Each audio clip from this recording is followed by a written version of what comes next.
can't believe it. That was wrong. That's what it is.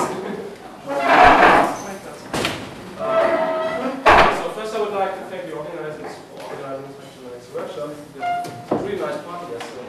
We'll try and recover that. I would like to give you an overview talk, so like what Mirja did yesterday about some progress or some recent results on realizing the standard model from string theory. We are considering compact applications of string theory using intersecting D-brane models. And this talk is mainly based on a video article in February on the net. It's against Vrnjačka, Vrnjačka, and Gary. Actually, this talk is for 1 hour, with another occasion, so I probably won't cover all these topics in this talk, so we'll see how far we can get. First, I would like to give you the main ideas behind these models of intersecting branes and why we are using intersecting branes in the first place.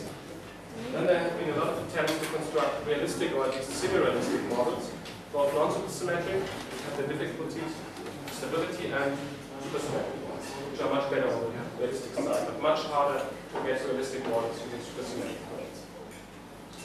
Then there was a lot of work on deriving the effective low energy theory for such kind of models. I'll give you some results on this issue. Then there was the attempt to combine these intersecting D-brane models with flux compactifications, at least in the picture, where instead of intersecting branes, one uses magnetized branes or branes denied branes with engaged bundles. This is something also Julian Buttes was mentioning in the first day. Then shortly I will discuss about maybe some phenological issues of these kind of models. Then there was work on the generalization of this setup to more complicated string compactifications, really like Labial compactifications, which is hard. What you can do is to describe such models as special points in these Labial compactifications, which are called Gärtner points or Gärtner models. And these are purely conformal field theory models. String sphere is the volume of the internal manifold is close to the string sphere, so very tiny.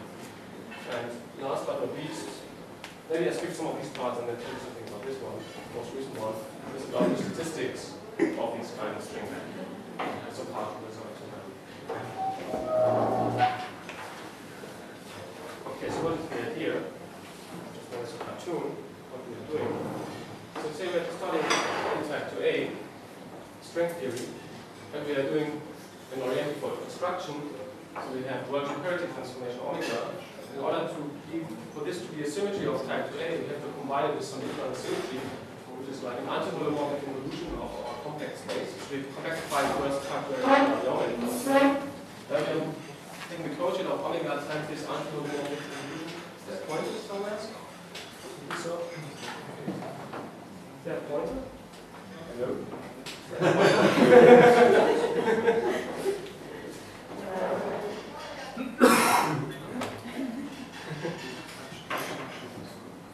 We are combining it with this antiholomorphic involution with the sigma bar here, and the things to be of complex coordination and complex coordinates, complex coordinates. What happens is that at the fixed point locus of this antiholomorphic involution, we get some defects in the string theory, which are called orientifold planes. In this case, because this reflects, so to say, 3 coordinates in the 6th plane, and it covers. So we have a manifold 4-dimensional Minkowski space times an internal Labial space.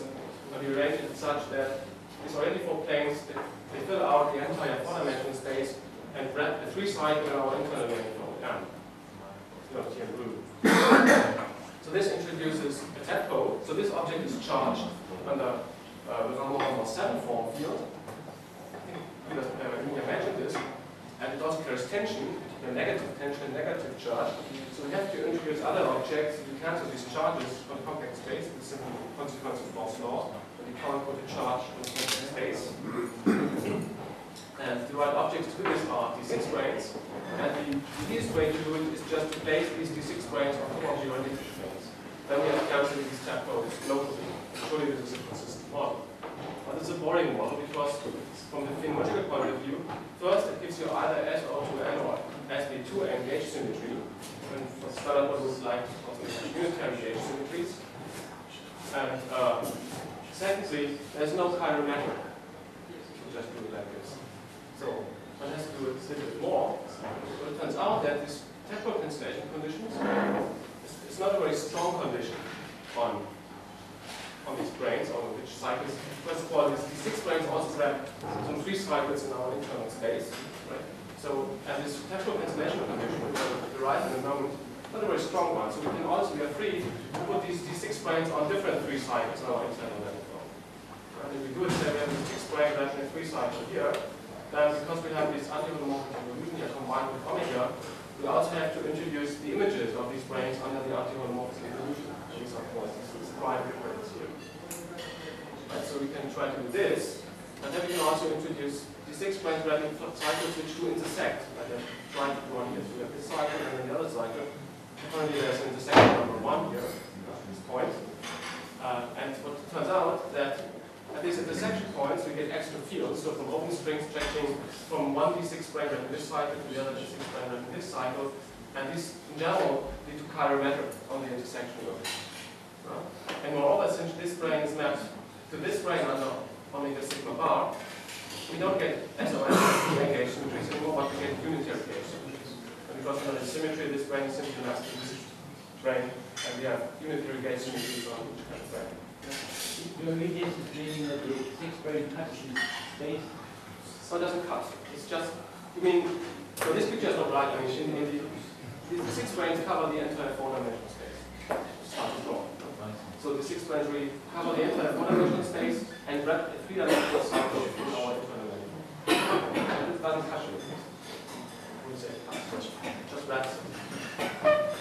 So we have 2 main features we would like to have for having realistic string count applications, which is unitary gauge symmetries and chirometric, in this case localizing intersection of the 6 branes, and the number, so the net number of such chiromultiplets is given by the topological intersection, taking the top sides, whether they intersect positively or negatively. And this is the main motivation for trying to complete realistic string models with these kinds of models. Of course, there will be some consistency constraints, as always in string theory, and these have been worked out. We'll discuss them in a moment. But first of all, if we are interested in supersymmetry, which is string theory mostly are, because if you just try to do non-supersymmetric models, which has been done, we always face the problem of that there are some instabilities in the model, which show as, for instance, tachyonic loads appearing on the branes or as some tap loads. That we are not really sitting at the minimum of the effective potential, but actually on the side of it. And the system wants to roll down to a possible minimum there as well. In general, we don't know this. So, to be on the safe side, it's better to start with supersymmetric models, then maybe break it softly by some fluxes or some other mechanisms about in this case, each D6 brane has to preserve some supersymmetry by itself, which means that these 3 cycles that have to have a special property, which is called special Lagrangian. Now, what is that? So, in mathematical terms, so a special Lagrangian cycle. First, the Lagrangian cycle is a cycle where we have this scalar form on the Calabi-Yau manifold. Then, if we restrict this scalar form to the 3 cycle, it has to vanish. This is the Lagrangian property. And the special property is that the imaginary part of the restriction of the holomorphic free form we have on the Calabi-Yau restricted to 3 cycle has to vanish as well. Then we are shown there's this parameter phi, which tells you, so on the Calabi-Yau we preserve n equals 2 supersymmetry on the y, and this parameter phi tells you which linear combination of the supercharges is preserved by the brane. So there's a parameter phi. And if we want to have all the branes preserve the same supersymmetry, of course this parameter phi has to be the same for all the branes, as well as to be the same for the radical. And to show it is mathematically that this last property is satisfied, then the volume of the 3 cycle, the cycle is a calibrated cycle, it's called a calibrated cycle, which means that the volume can be expressed as an integral over the real part of the holomorphic free form. Okay. So we have control in principle about how to build supersymmetric models of this kind. So now comes the main consistency condition, which is the normal temporal cancellation condition. So as I said, the D6 branes are charged under this 7 form, more 7 form is C7 here, and if you do the supergravity equations conversion, so you have the kinetic part for the 7 form, and then the coupling of all the 7 forms to the branes and the reticle plane. We know that the orbital plane has -4 the charge of the D6 brane. So we derive the gradient motion from this following.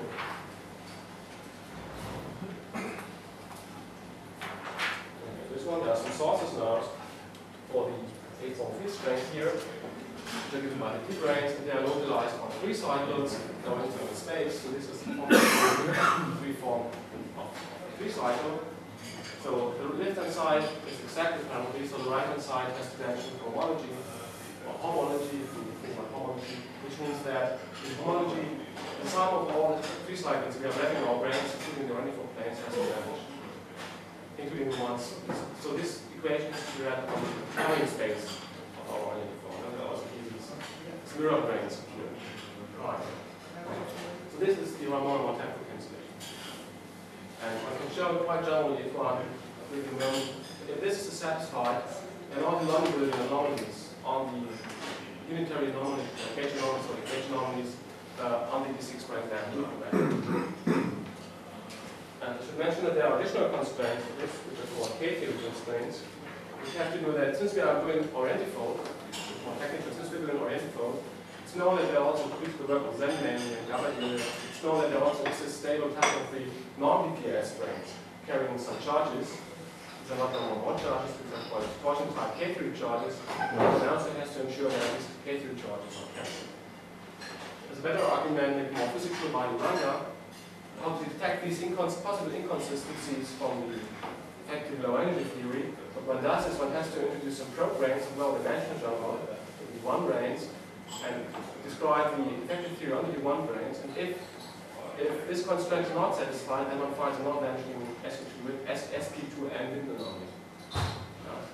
This anomaly means that there has to be an even number of fundamental representation of SP2N. This is the K-theory, the bundles over there. Complete n-dimensional number.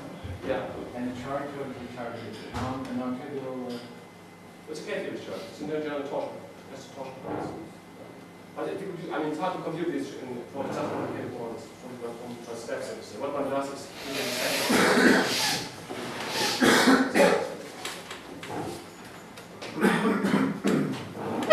just to mention it for the specialist, there's a similar condition for heroic strings. That one also requires that the second step will achieve a Whitney law for the heroic string in Spanish. This is the similar C2 condition. Just from type 1 heterotic S-duality, one could expect that there are additional D2 torsion type constraints on the type 1 side. Okay, so we have these different D6 branes having different cycles. So what is the mass spectrum? This is something you're interested in. Of course, you're interested in one of the questions. So the current spectrum is given by the topological intersection numbers. This is the easy thing to compute. And there's a very general rule. So I introduce different stacks of D6 branes, say NA branes in each stack. And then I have the different open string sectors. So I have, for instance, open string stretching from a brane A to brane D.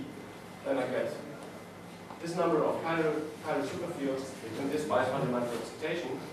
Independently, I have open string stretching from the mirror brane of brane A to B.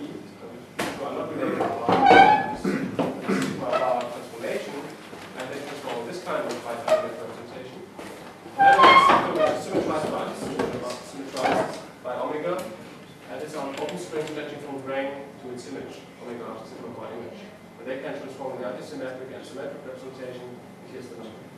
But this is completely general for each kind of intersecting brane ones. This is the mass spectrum. And I can show quite generally if this is the mass spectrum, then I can compute the non-building gauge anomalies. These ones will find that they cancel automatically. I won't go into detail here, but I can also show that the mixed ones, they are not cancelled right away, but they are cancelled by generalizing schwartz mechanism. Involving some of these more offsets. So these are really consistent string applications. So having this, so in former times you might know that people have tried to reduce the heroic string for concrete string while building, but but now I can also use this sort of type 1 constructions for doing it. And there's a lot of papers on this. Just to make the first one is here, and then there are 50 others after that. Now the main idea is I'm going to construct semi-realistic models. So say you take, this is more like a schematic picture here, so I didn't draw the image branes. So say I took 3 branes on top of each other, realizing the unitary range to be 3, and I get another stack of these 6 branes realizing, for instance, U2, or I can also use SQ2, which is the same as SQ2. Then I take 2 other branes, just realizing U1, just 1 brane. And then I have the different intersections, and I can show that the different open strings which can stretch between different kinds of branes, but just provide quantum numbers from the right representations to be identified in standard model-like particles. Like here, there's something transforming the 3-2, which can be identified with the left-handed quark. And here we have one. These ones transform like the right-handed quarks, and here we have the left-handed leptons and the right-handed leptons. But quite generally, taking this 4 stacks of branes to realize this, to accommodate the standard model particle spectrum. And there might be, in addition to this chiral state, there might also be non-chiral states, which I've drawn here. So the Higgs particle in this case, for instance, the right quantum numbers, they come from open string stretching from a brane B to a brane C, which don't intersect. There's no topological intersection number, so this is non-chiral.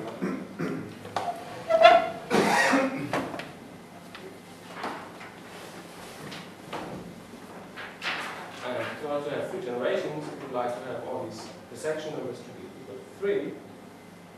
Then the question is, can we realize something like this in a concrete model, where the intersection number of 3 cycles is given by our Calabi-Yau space and so on and so forth. I should tell you something. So, interestingly enough, in this kind of models, I've shown you, you always get a right-handed thing, which is sort of and moreover, so what people have tried, this is the first main paper on this, to use just very simple background, just using T6, so no fancy background, just T6, so 6-dimensional torus, and introducing intersecting branes on this T6. These people realized that it is possible to realize just the particle spectrum of a non-supersymmetric standard, including the hypercharge, and only the hypercharge as in U1 symmetry. All the other U1s you have, no, this one get a massive higher generalized field towards them. This is the name of the paper. But it's not supersymmetric, so there are problems with stability, as I mentioned already.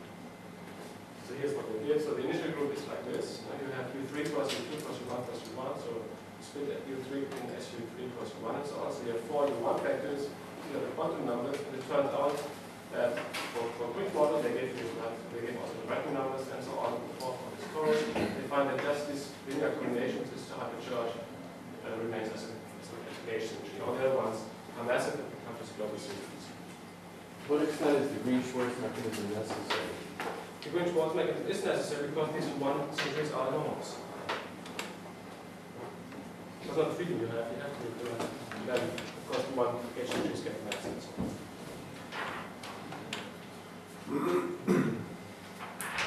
Okay, so this is like, if you think about this, this is like a module. Would like to find in a concrete string model, so to really have these 4 stacks of branes with the right intersection numbers. So this idea is more general, and now we have to find concrete models realizing this.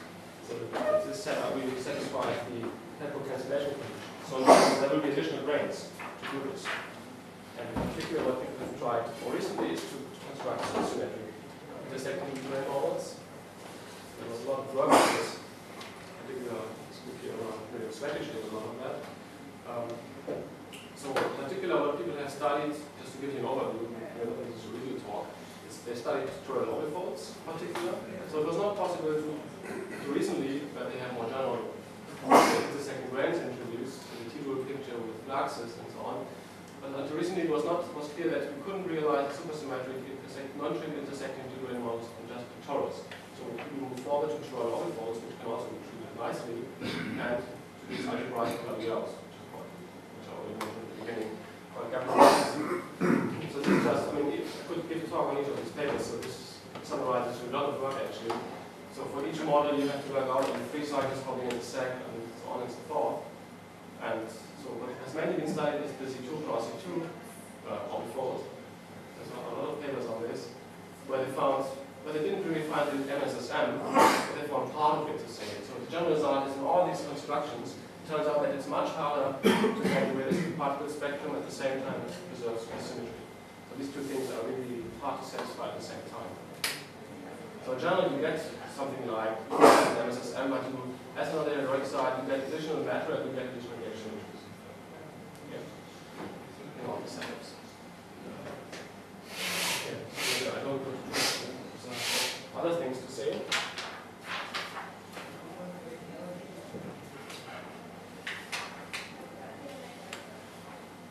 I just have one problem with this setup. In general, you get also open strings which are one-sided, so which stretch from the brane to itself. This gives rise to the gauge figures of Greenwood. It can also give rise to deformations of the brane, so the model line of the brane. And this transforms the actual representation of the gauge symmetry. For logical reasons, we don't want to have this, but it's easily spoiled as asymptotic freedom of the gauge symmetry. And it destroys gauge unification as well. So I would like to have these 3 cycles to wrap. Sorry, I would like to have these 6 branes wrap 3 cycles which have no deformations, which are rigid. This is one of the aims of evaluating.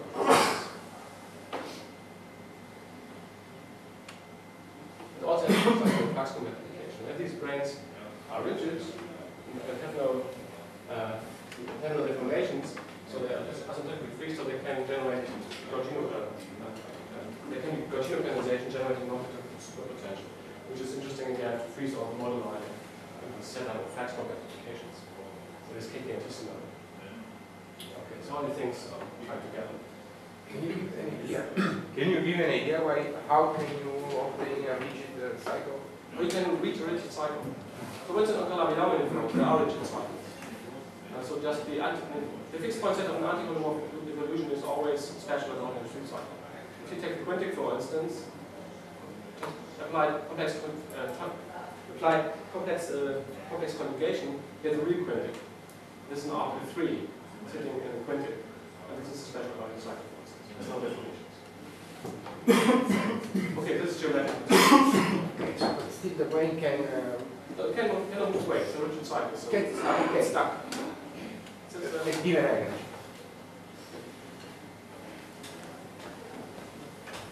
Okay. So this is just to say what has been achieved on the model building side. Skipping a lot of details. And when people have moved forward to compute the effective flow and the action for these kinds of models, that's rather different. Now you have to compute. If they are supersymmetric, you have to compute the superpotential, the Kähler potential, to as much order as possible, the gauge couplings, more returns. In general, this cannot be done on the general Calabi-Yau. What people have done is to compute these things just from torus or Schwann-Orbit. And the first thing these people did here is to compute the Yukawa couplings, which are also quite interesting because of the phenomenological design. So for computing the Yukawa couplings, one has to compute 3-point functions of strings, so to say, sitting on the sections of the range, power spectrum visualized the sections. So for 50 terms, you have to compute a 3-point function of 3 boundary changing operators. The worldsheet disk level. So it's like, from the worldsheet point of view, it's something like this. You have this, and you have some boundary changing operators sitting on the boundary, and you have to compute the correlation function of these things. If you embed this thing into space-time, so if you really map these boundaries here to the actual boundaries in space-time, you see what you get is something like something like this, so you get these triangles. You have to sum over all into a complex space, you have to sum over all these possible sort of triangles stretching between the different kinds of planes. This is like worldsheet instance was. It is to be worldsheet instance. So the actual computation can be done, and the result is, this result will also return Calabi-Yau. Nothing special about the torus. So what you get for the Yukawa coupling, assuming that you have canonical normalization of the fields, you find this term which is the sum over worldsheet instantons. So it has this usual term between the classical action of the instanton times fluctuations around these classical solutions, which depend not on the size, the type of these triangles here, which are by Kähler model like TI here, but on the complex structure model. Which at first sight is a bit surprising because there are general theorems telling you that the cover coupling, which is part of the superpotential, should only depend on the Kähler moduli. The reason why also the complex structure moduli here is that we have canonically normalized our fields. So this is hidden, so to say, in the Kähler potential. In fact, we have completely a part of the Kähler potential. Interestingly, due to this exponential factor, it was pointed out that in principle this could generate hierarchical cover couplings. Anyway. If you break supersymmetry with fluxes, is this configuration still stable? If you break supersymmetry with fluxes, if you take into account the declination of the geometry, I mean, of course you have to compute these things in the geometry which you can't do. So you have to see this flux as a perturbation test. And then you can hope that this thing will. This is what people actually do. They compute these things for the 7 branes, for instance, in flux contact communications. They compute the back reaction of the flux on the 7 brane soft terms and so on. But they neglect the back reaction. So I'm not sure whether what they compute is really what you see, or wouldn't see a part of the 7 brane.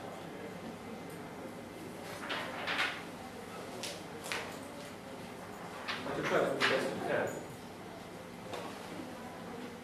So this is what I said already. So actually the couplings to be computed here, the cover couplings, are a combination of part of the superpotential here, the relative of the superpotential, and this combination of the Kähler potential. This was type 2A. The same computation can be done in the mirror dual picture, where you have the 9 branes with engaged flux on top of it.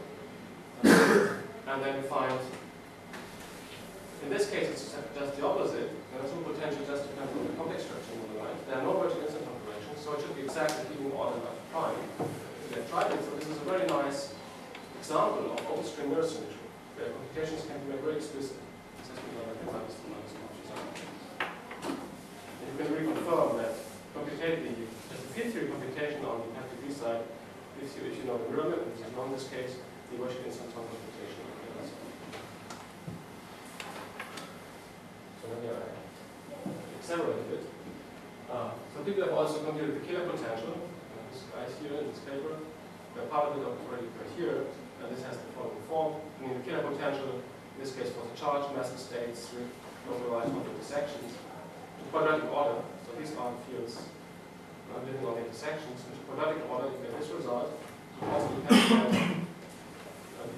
the Kähler model line, and indirectly here. So these are the intersection angles, if you want. This is new. So indirectly here, they depend also on the complex structure. The more interesting are the gauge couplings. So, what are the gauge couplings? So, first of all, in contrast to the results for the heroic scheme here, each gauge factor, each unitary gauge group comes with its own gauge coupling. Because the gauge coupling is the 10-dimensional gauge coupling times the internal volume of the free cycle. This is what I'm wrapping. So, the volume appears here as well. This is the kind of volume here. So, each coupling is different in general, as long as the free cycle of the free cycle is different. This is measured in power. So this is slightly different from the erotic side, you know, the erotic side. But not really, because if you're on the erotic side, so these corrections you get here, and the prime corrections you get here, so to say are mapped to good corrections on the erotic side. If you take on the erotic side also the threshold corrections into account, they're the same pattern. And the gauge coupling is also depend actually on for each gauge factor, it's different. Okay, so I have to summarize a review. I could do flux contact computations, but Klaus has told you a lot about it, so maybe I just do the statistics. What is your opinion about this? Who's in favor of fluxes? Who's in favor of statistics? Okay, that's 2 to 1, so I talk about landscape. And the rest doesn't care, so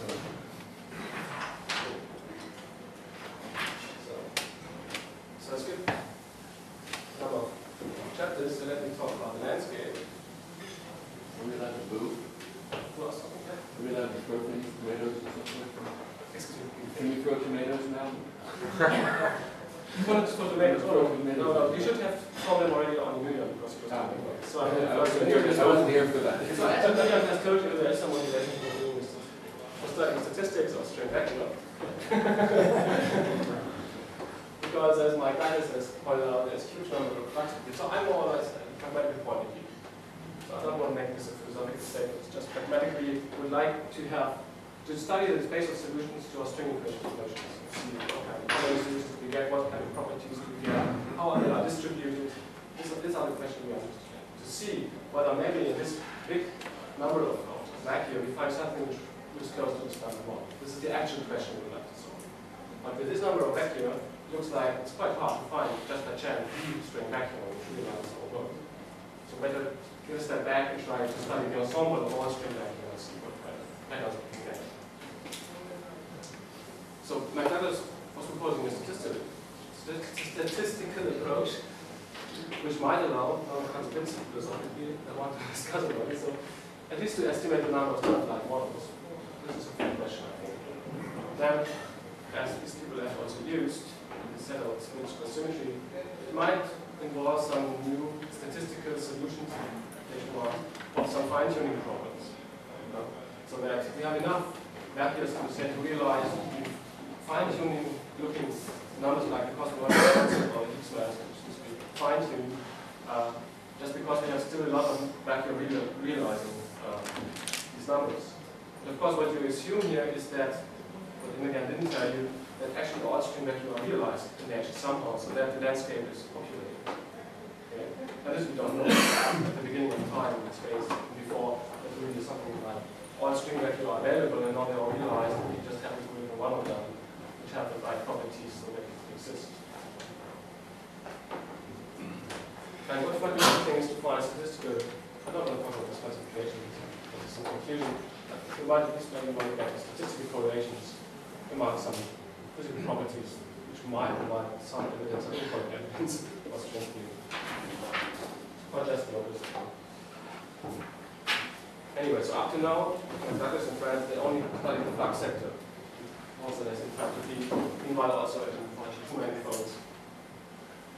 And for type 2A manifolds, there was a paper, sorry, for type 2A flux multiplication, there was a paper recently. So what we were looking now for is, in this paper is to study the phenologically more important gauge sector as well. For the moment, just focus just on the gauge sector, forgetting about the flux sector. At the very end, we have to combine all these two things, making overall statistics. Whether we can derive statistical methods to study the distributions of physical quantities in the ensemble of intersecting D-branes or some particular area. This was our question or concern. And eventually, there will be second, so this is covered in this paper here, and there will be the second paper which is working on, which really combines this gauge statistics with the flux statistics. Okay, so time's almost over, so I probably have to skip also the details. I've mentioned them in general, we were looking at the Z2 cross Z2 orbifold, where it was clear that there are many solutions to the temporal cancellation conditions. I mean, statistics only make sense if you have a lot of solutions, like a 1.5 solution. I should use statistics of this. So you get an equation for the 3-cycle graph by the 06 plane can be expressed in terms of its integer numbers times some 3 cycles. You have similar expressions for the 9 branes, some wrapping numbers, and some 3 cycles, and so on. And the temporal cancellation condition eventually boils down to an equation of this form. So this is the contribution from the Reniform planes, if you also need the flux, if available. Then we have the sum of all kinds of branes, and we introduce k-stacks of branes. The k is in principle arbitrary, and on each stack we have a number of branes NA wrapping a 3-cycle XA. Okay? Then, for example, chiral multiples are given by section numbers. Now we would like to count these solutions to this equation. If you also implement supersymmetry, I should say. If we not implement supersymmetry, then there is not a finite number of solutions to this equation. It will be infinite. But we have shown that introducing these intersecting D-branes, there's a certain set of special arrangements intersecting D-branes, just with branes, so to say, wrapping one cycle on each of these two factors, to factorize T6 into 32s, and each brane wrapping one cycle just on 1 T2. These are all special arrangements. And for this kind of branes, we could show that there's only finite supersymmetric solutions to this equation. So now we would like to count the solution of these equations. So if there would be no XA here, it would simply mean that we count partitions. Now partitions of a number L and A is an arbitrary number of solutions. Now we also have this XA. So it's the problem is like counting partitions. We will use this actually. We will use the same methods to count them. And the methods to count them, we have an asymptotic extension for the number of solutions to satisfy them.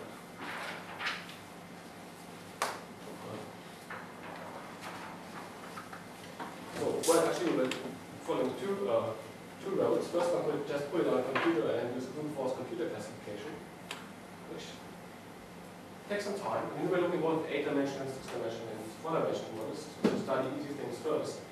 For 8-dimensional and 6-dimensional models, we could do it on a computer in, I don't know, a couple of weeks. And now we're doing it also for the 4-dimensional models on a computer in a couple of months. This was just one.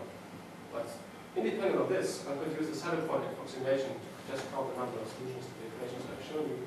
So the saddle point approximation means that you want to evaluate actually the integral of this form here. It's called the integral function here, and if you can write it as an exponential of some other function, exponential, this is really the case we are. This sort of integrals we are getting, then you can approximate this integral to the next leading order saddle point approximation. So you have a saddle point, then you have more until you take the one with descent. And then it's just like an instant expansion. The leading order instantons, I would say, you just evaluate the integrand at the value of the saddle point, then you get this correction here next to the order. It's just a Gaussian integral.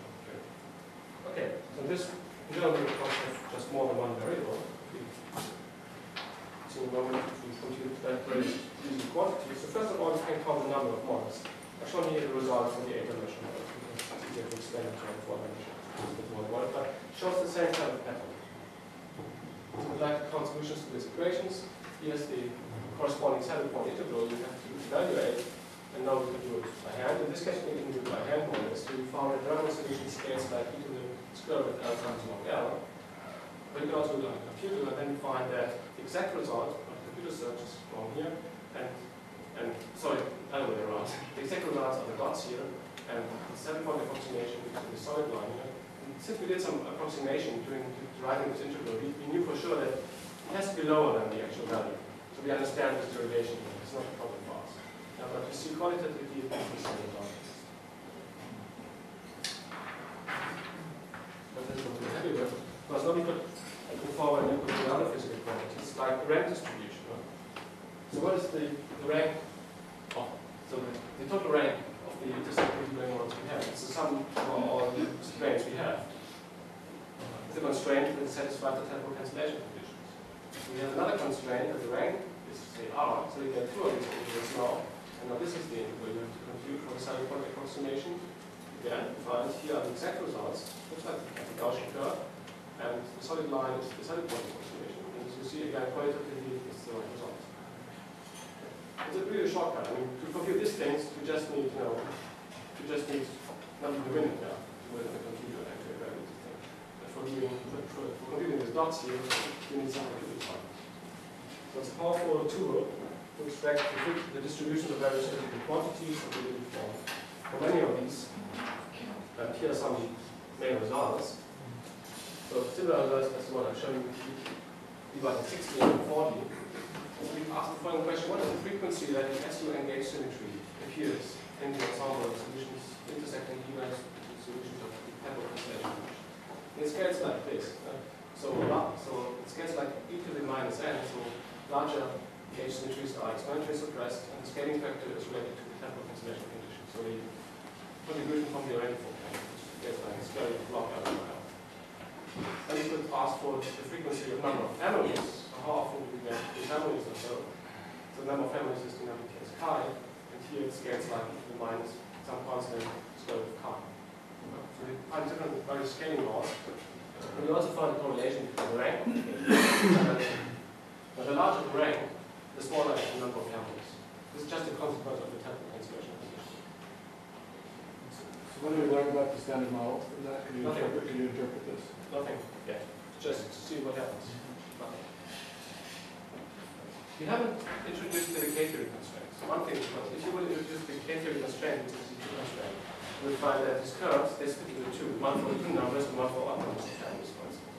So odd numbers in general are more, I wouldn't say undefined, are not so frequent than even numbers. So string theory prefers even numbers of everything. Of amounts of families.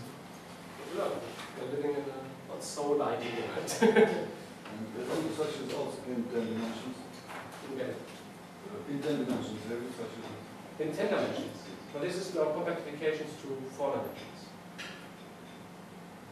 We have a 10-dimensional theory compactified in 4 dimensions. That's the number of. Yes, it's a number of compactifications, absolutely. And how often is this number of compactifications, say, the SQL engaged in features? This is the question we ask. But this, I'm only counting classical solutions to the technical equations. No, this should be clear. I'm not introducing these flux theories of freedom. Just to develop tools to handle such distributions, statistical tools. So the last one is we have one plot where we combine the flux contributions in an easy model with the statistic for the intersecting branes. And then maybe I spell it in details. So this is the contribution from the flux divided by Douglas, and this is, let's say, our distribution we found when we combine these two things. So for instance, for the distribution of the rank. So here's the rank. So I have the maximum rank is 32. In this case, it is down here, so on this arrow I would do contribution from the platform is R8. So we get here the usual Gaussian shape, which we saw before. And now this number K here is the number of free cycles we turn our flux. We just dealt with it as a parameter. Of course, from P1 it's fixed. Just to see what happens. So if you increase K, you see that this distribution changes drastically. The phase transition here is around 83 cycles. So then it appears a new maximum if we have a lot of free cycles. This just shows you that if you couple to the flux, it changes the statistics of your song. This is what we're doing. So vacuum, which seems to be quite unlike, we have noticed unfrequent, in form. If you just neglect these other degrees of freedom, become very important to couple to the flux. This is one aspect of this. So my conclusions are, so compactification with intersecting D-branes, manifolds, includes an interesting and new arena for string mount building. So it's complementary to the theoretic string. So we have now these two different kinds of things where we can interpret string theory, theoretic strings, and one constructions. People have looked for systematic search for MSSM models, didn't find the MSSM yet. But this doesn't mean that it doesn't exist, of course. Because we can only study easy examples in tree theory using our methods. Mostly the case of Joy Orbifold and other models. I've shown you that one can pursue a statistical approach to the string vacuum problem, also using this gauge distribution freedom. And because if we really, at some point, we find an interesting model, then we would move forward and uncover the consequences of these models. So methods to do this are available, so at least for part of the world. And also details of the effective dynamic theory.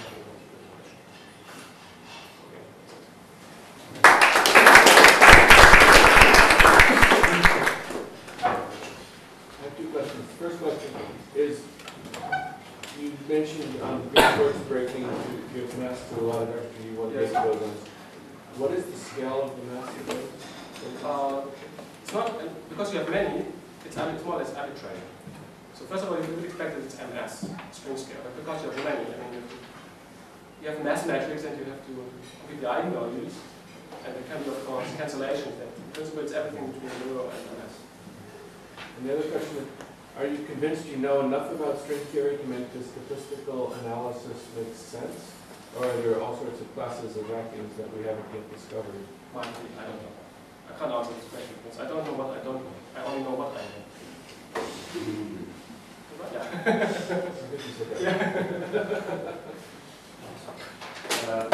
You mentioned this K-series constraints, which is related to stable non-DPS branes from has to include